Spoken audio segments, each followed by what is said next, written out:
Next সৰকাৰ বনাব নোৱাৰে, next সৰকাৰ আমাৰ বিপেক দলে কৰিব।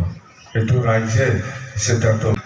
9 তারিখ এপ্রিল 2025 প্রমোদ बर' শহীদ দিবস নবা थैनाय सान फालिनांगोन बयबो বা আমার সুপ্রিয়া বাইদেউ যেনেকৈ কৈছে বা তেৰা বাইদেউ যেনেকৈ কৈছে মুঠতে মিছা খোৱাৰ সীমা নাই।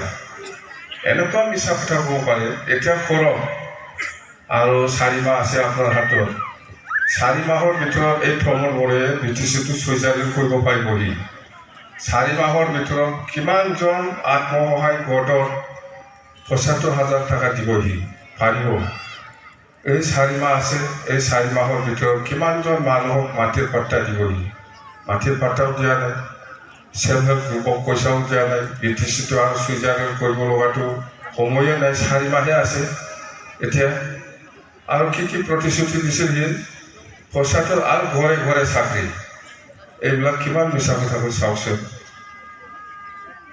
ইমান মিছা কথা কৈ কোনো একটা কাম সাকসেস কৰিব পৰা নাই। এতিয়া মোৰ 9 তাৰিখ এপ্ৰিলত মৰিব লাগে হিচাপ যেহেতু কৰিব পৰা নাই, সাকসেস হোৱা নাই দ্বিতীয় চুক্তিটো। এনেকৈ মিছা কথা কৈ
Sangkar